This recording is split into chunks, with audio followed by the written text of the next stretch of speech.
Assalamualaikum warahmatullahi wabarakatuh. Bismillahirrahmanirrahim. Alhamdulillahilladzi hadana lil Islam wa akramana bil iman wa faddalana bil Qur'an. Allahumma salli wa sallim wa barik ala nabiyyina Muhammadin sallallahu alaihi wasallam wa ala alihi wa ashabihil kiram, amma ba'd. Para pemirsa Cahaya Ilahi, sahabat TV-mu yang berbahagia, puji syukur kehadirat Allah Subhanahu wa taala, Zat yang Maha Pemurah, Zat yang Maha Pengasih, yang memberi segala karunia yang luar biasa kepada diri kita.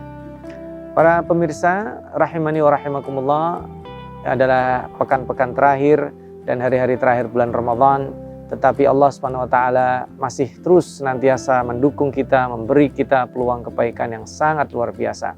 Dan ini adalah nikmat yang sangat luar biasa bagi kita. Mudah-mudahan dijadikan kita termasuk hamba-hambanya yang bersyukur. Para pemirsa, nikmat yang Allah berikan kepada kita ini perlu kita refleksikan dan perlu kita pikirkan, apakah dia betul-betul merupakan nikmat yang mendekatkan kita kepada Allah, atau justru sebaliknya menjadi musibah yang menyebabkan kita menjauh dan semakin tidak dekat dengan Allah Subhanahu wa taala. Sebelum kita bicara ke sana, saya ingin mencoba mengajak para pemirsa untuk membuka lembaran mushaf di surat Sad yang mengisahkan tentang Nabi Sulaiman. Allah berfirman, A'udzubillahi minasyaitonir rajim, idzu 'urida 'alaihi bil 'asyiyyis safinatil jiyad. Suatu ketika Nabi Sulaiman alaihissalam diberikan atau diperlihatkan kepadanya di suatu petang, yaitu as-safinatul jiyad. As-safinatul jiyad adalah kuda-kuda tunggang dan kuda-kuda pacu yang demikian luar biasa dahsyatnya. Redaksi di dalam Al-Quran menyebutkan jenis-jenis kuda. Ada jenis kuda yang disebut dengan kuda tunggang, disebut dengan kuda perang, ada al-khail, ada al-adiyat, dan sekarang adalah as-safinat. As-safinat al-jiyad adalah kuda-kuda yang ketika dia bergerak berhenti sangat cepat sekali pergerakannya, dan ketika dia berhenti dari bergerak yang sangat cepat maka remnya pakem. Nah, ini adalah kuda-kuda yang sangat luar biasa. Suatu ketika, suatu sore dipertunjukkan kepada Nabi Sulaiman, dan Nabi Sulaiman sangat-sangat suka dengan kuda tersebut. Faqala inni ahbabtu hubbal khairi an dzikri rabbi hatta tawarat bil hijab. Saking sukanya Nabi Sulaiman, di petang itu sampai Nabi Sulaiman dikatakan di situ lalai atau tidak mengingat dari berzikir kepada Tuhannya. Para mufassirin berbeda pendapat. Ada yang mengatakan Nabi Sulaiman sampai agak terlambat menunaikan sholat asar, tetapi jumhur ahli tafsir, para pakar tafsir mengatakan Nabi Sulaiman sore itu terlambat untuk berzikir sampai tenggelamnya matahari. Dan tentu Nabi Sulaiman merasa bersalah. Nabi Sulaiman tidak nyaman ketika hobinya, ketika hal-hal yang disukainya itu menghalanginya dekat dengan Allah Subhanahu wa taala. Maka kemudian Nabi Sulaiman memerintahkan, rudduha alayya fatafiqa masham bisuqi wal a'naq. Kembalikan kepadaku, dan kemudian disembelihlah kuda-kuda itu lalu disedekahkan. Ada yang menarik di sini para pemirsa. Nabi Sulaiman alaihissalam sangat-sangat menikmati hobinya, yaitu dengan kuda tunggang dan kuda pacu yang sangat luar biasa cepatnya. Kalau bahasa sekarang itu adalah disebut dengan sport car, model yang sangat-sangat luar biasa bagusnya. Tetapi kemudian menjadi catatan adalah Nabi Sulaiman ketika menyukai hobi tersebut membuat beliau terlambat dari berzikir kepada Allah Subhanahu wa taala, dan beliau menyadarinya itu hal yang gak beres. Maka Nabi Sulaiman kemudian sedekahkan. Dan tidak lama setelah itu Allah pun menggantinya dengan kendaraan yang lebih cepat, yaitu berupa angin, yang ghuduwuha syahrun wa rawahuha syahrun. Dalam perjalanan yang ketika pergi memakan waktu 1 bulan, ketika kembali memakan waktu 1 bulan, itu hanya ditempuh dalam waktu sekejap oleh Nabi Sulaiman. Ini hal yang sangat menarik. Nabi Sulaiman bukan hanya seorang nabi yang memiliki kepekaan terhadap apa yang dia lihat di sekitarnya, tetapi berinteraksi dengan nikmat Allah Subhanahu wa taala. Ini bukan sesuatu yang membuatnya harus menjauh, membuatnya harus lalai. Dan itulah tipe orang-orang yang disebut dengan Rabbani. Bukan hanya sekedar religius, tapi orang-orang yang memiliki kepekaan bahwa dalam hidupnya ada prioritas untuk dekat dengan Allah SWT.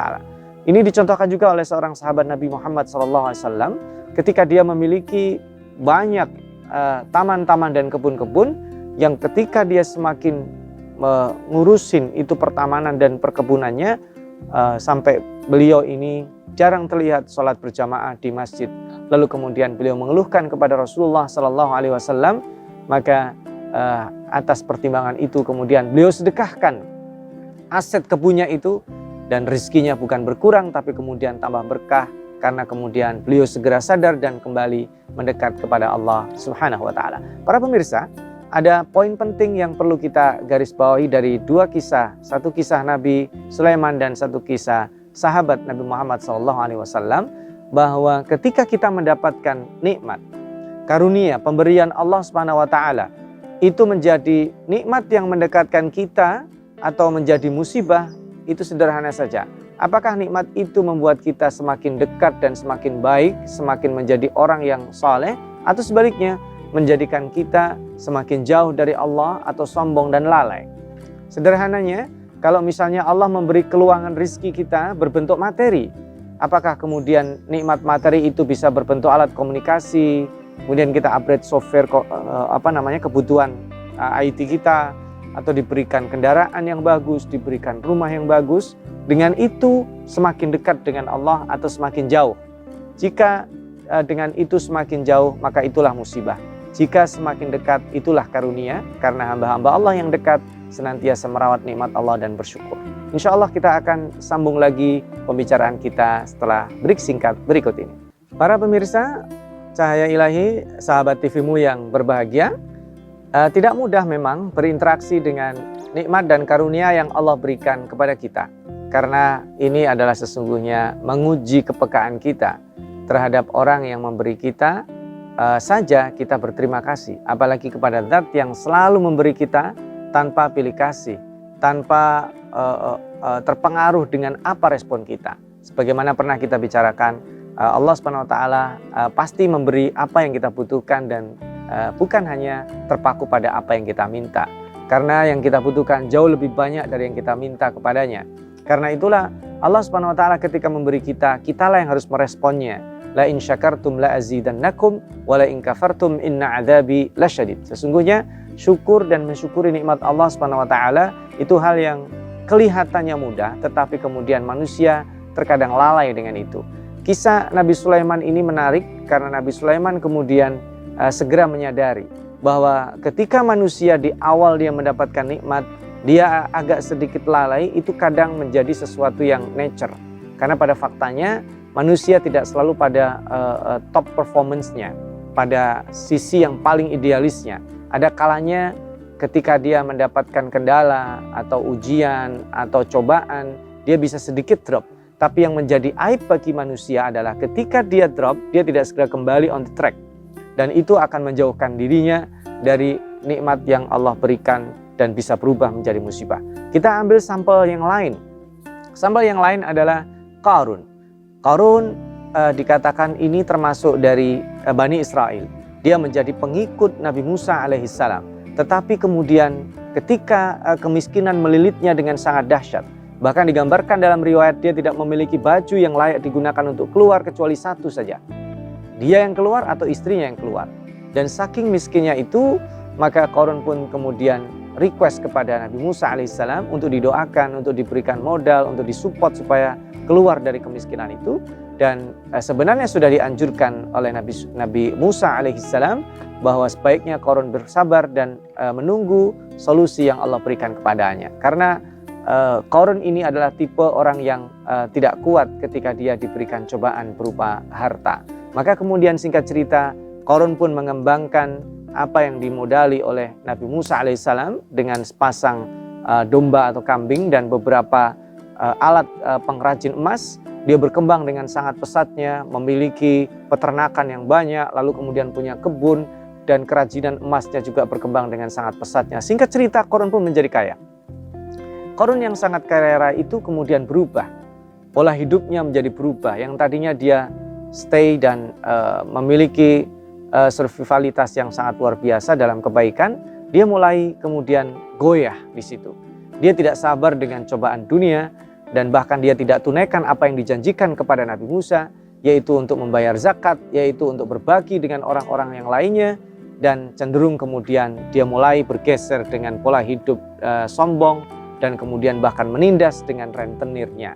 Dia mengambil riba, dia menindas orang-orang yang berhutang kepadanya. Ketika sudah diingatkan, hingga digambarkan betapa kayanya Qarun itu adalah dengan kunci gudangnya yang tidak bisa dibawa oleh satu orang kuat.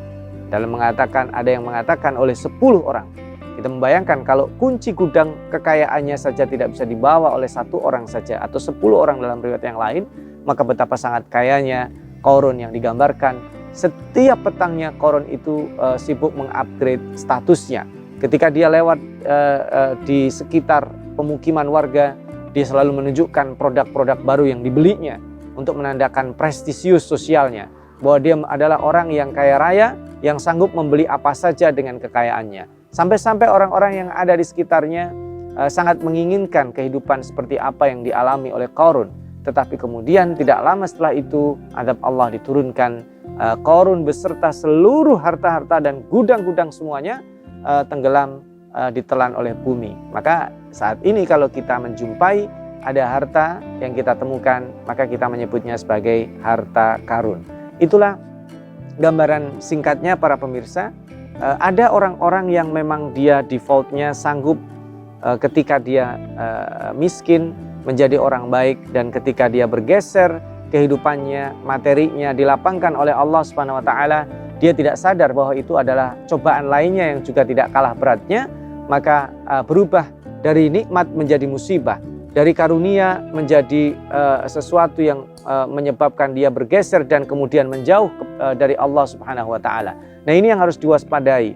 Kenikmatan-kenikmatan yang Allah Subhanahu wa taala berikan kepada kita bisa berbalik dan berubah menjadi buruk ketika nikmat tersebut menjauhkan kita. Apapun nikmat itu. Ketika Qarun dengan materi, maka ada Haman yang berubah dengan kenikmatan ilmu, yang kemudian sisi intelektualnya itu digunakan untuk mensupport kezaliman, untuk mendukung kelaliman yang dilakukan oleh Fir'aun.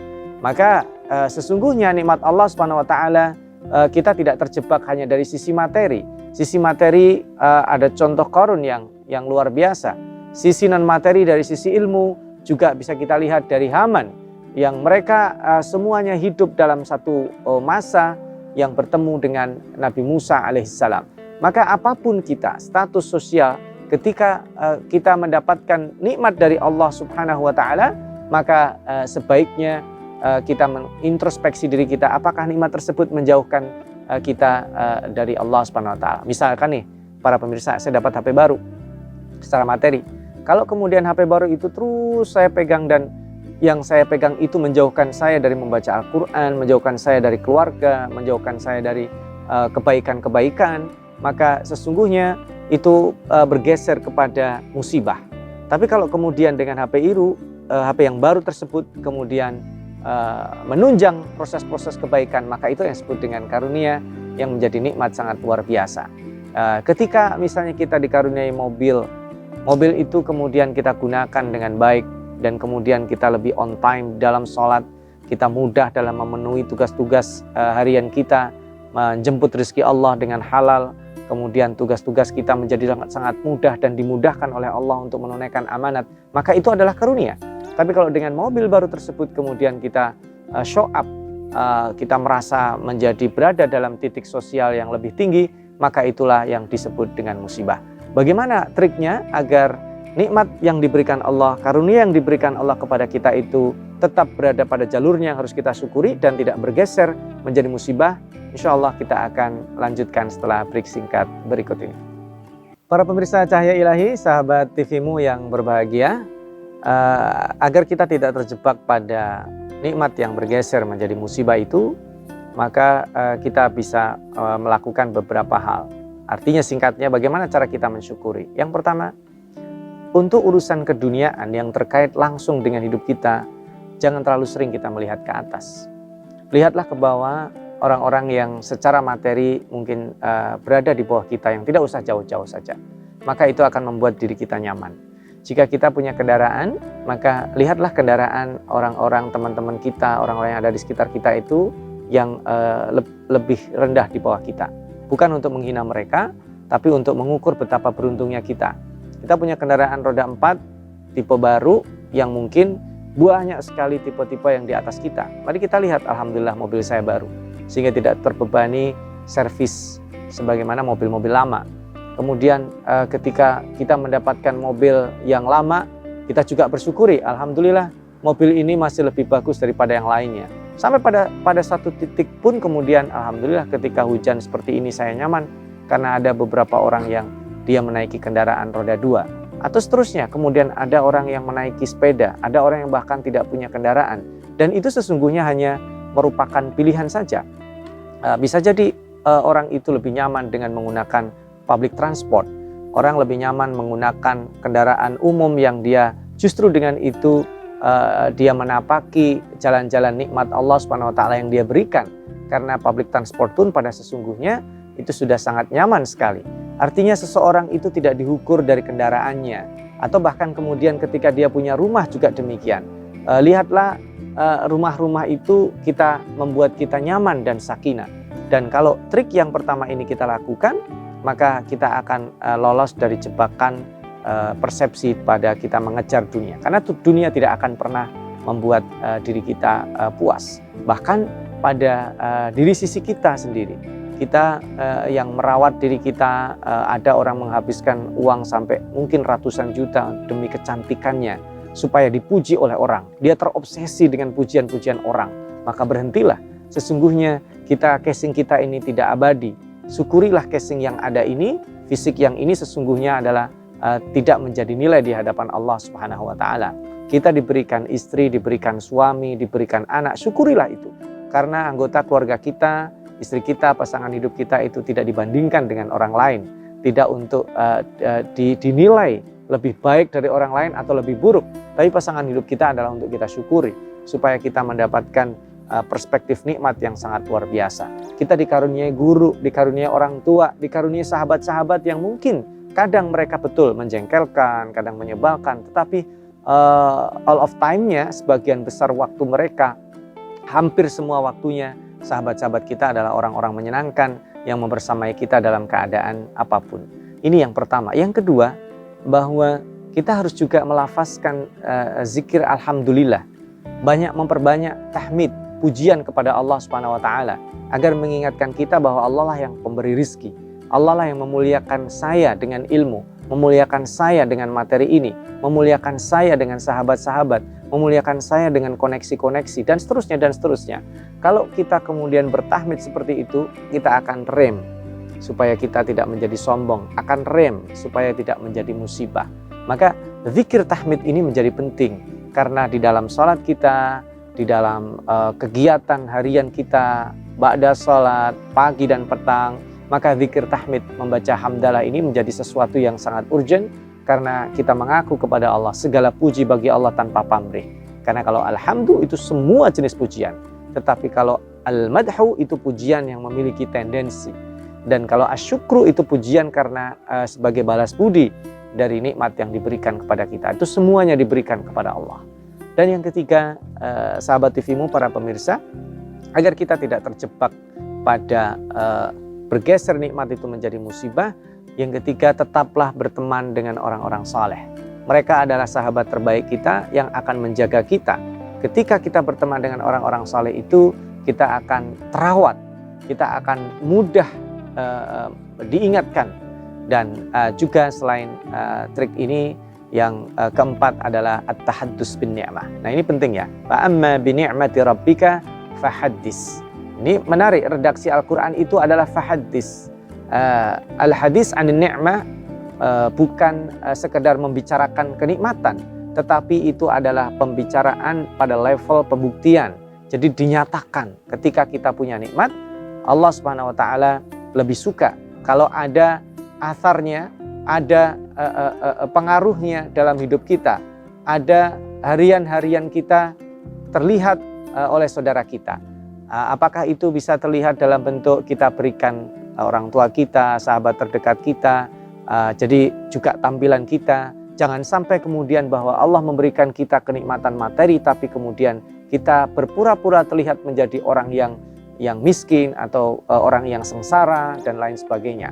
Maka ini al-hadis anin ni'mah, at-tahaddus bin ni'mah itu menjadi sesuatu yang sangat urgent, dan Rasulullah SAW memberikan guidance. Ya, kalau kita punya nikmat, ya tahadus bin nikmah itu ya temannya lah, traktir lah. Punya nikmat, kasih tahu lah itu. Karena orang-orang yang suka dan dekat dengan kita ketika diberikan nikmat, maka insya Allah akan semakin mengikat nikmat tersebut. Sebelum kita berpisah, ada takeaway lesson yang sangat singkat yang kita bisa ambil.